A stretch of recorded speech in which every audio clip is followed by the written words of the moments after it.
Time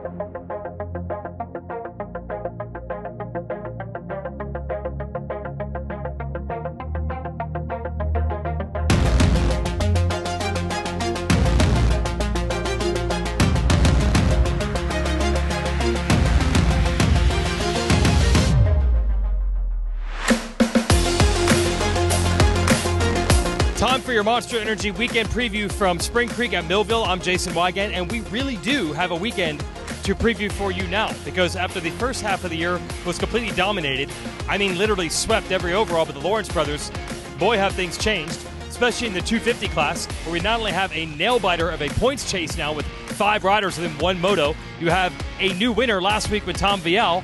We don't know exactly the condition of Hunter Lawrence going forward because he got banged up at Redbud, and Justin Cooper told us today that he's getting stronger each week after he got banged up at High Point.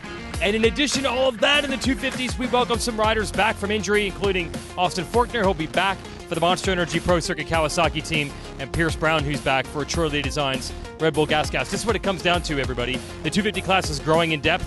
In the 450 class, we got the drama of a perfect season building. Let's talk to some riders and show you what it looked like today at Press Day. Tom, you're finally a winner in pro motocross. I think everyone kind of expected it, obviously being a 2-time world champion. What does it mean to you to finally win the American Series, and also you're obviously a winner in the MXGP Series? It was nice to finally get that win. Took some time, to be honest, but we were like halfway of the season, and I started to feel good. The track was nice, a little bit sandy, like I was used to race a little bit in Europe, so I felt comfortable, and I had a good win, so for sure I'm going to be feeling good for the rest of the season. Seems like everyone that comes from overseas over here has kind of a learning period. Obviously the bikes are a lot different over here, and then just the whole format of how the days ran, no qualifying race obviously. What has been the kind of biggest adjustment for you coming from over there to here? Yeah, it's way different. Like you said, it's a one-day format. We used to race 2 days in Europe, and the biggest things is I don't know the track, and we get only 5 laps practice. So all those guys, if I'm fighting, they know the track well for many years. So that's the main things, and I'm feeling pretty much comfortable doing the moto because I know a little bit more of the track. But that's the only things for the moment. Let's say that I need to learn those track every day, every weekend, every Saturday. But I'm feeling better and better, so that should be good, I think. You've had a quiet yet consistent year. How have you lived up to kind of your expectations for the year so far?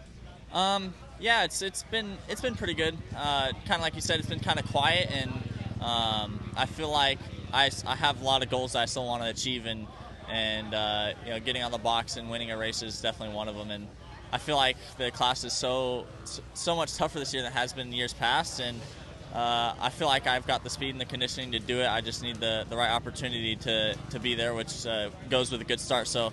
It's tough, but you got to have a lot of things to go right in this class right now. The points are really tight, so guys are going to be fighting even harder this weekend, and everyone's kind of up in their game. So, yeah, I feel like it hasn't been what I wanted, but I've been close, so I'm almost there. Kind of getting away from the racing side of things, anything off the bike that you do during the week to kind of keep you busy and to keep it fun? A little bit stuff. Me and Jalik actually play a lot of Xbox, so that's kind of what we do to escape the grind at the Baker's factory. So not a whole lot of stuff you do outside of anything active because you don't want to be too beat for the weekend. So yeah, just playing some Xbox, having some fun, and just goofing around when we're at the track, and trying not to, I should say, not really beat ourselves down too much. We like to have fun, and we're not trying to burn ourselves out. We're still young, so we like to have fun and enjoy it. Grant, it's kind of been an amazing breakout year per se this year. What do you think has been the main contributing factor to your performance this year? Honestly, there's a couple things. I think the 450 kind of suits me a little bit better, at least in Supercross. Not as stressed out about the track and can I make this, can I make that. Can kind of compete too. Don't need a souped up 250F to do everything. So that, and then just kind of the program and being at home and all that kind of stuff. I think just being in a better place mentally and having a little bit more confidence at the races. So you talk about being on the 450. Obviously, it's a big difference going from a full-blown race bike 250, and you can kind of have a more tame 450. Is there any specific kind of conditions or tracks where you think the 450 is better or worse compared to riding the 250? Southwick for sure. is a big one. And I mean, I even like I'm more of a hard pack guy. Like I've kind of gone from sand guy to hard pack guy. So I like those conditions where you can't really push too hard, where guys on a 250 might be better at that. On a 450, you kind of have to be a little bit more patient, take your time, and kind of pick the track apart. So that's kind of what I like about it for those kind of conditions. Over the past couple of rounds, we've had a few more of the factory guys kind of return. Have your goals changed at all for the remainder of the year? I mean, not really. I try not to set like position goals for myself because, like you said, more guys showing up and being top 10 every weekend when there's 20 factory guys is a tough thing to do. So I think just being around the guys that I should be around, like Freddie, kind of at the back end of like Masterpool, Marchbanks,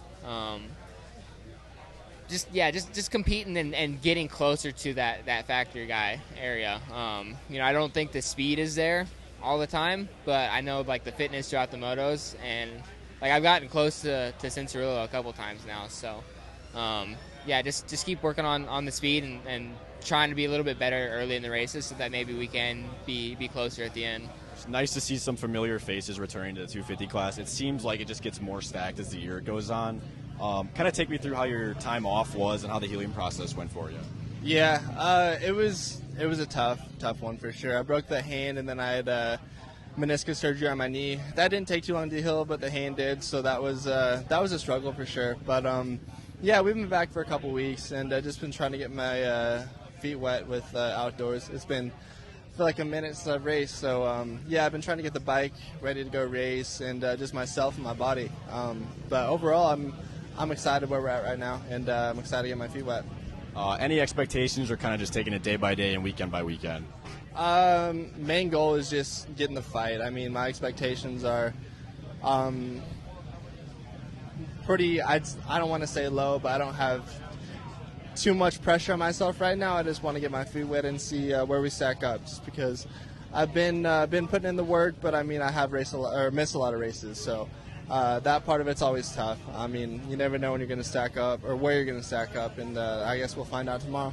All right, Justin, how are you feeling kind of on a percentage scale after the crash at High Point? Obviously, that was a really gnarly one with the neck.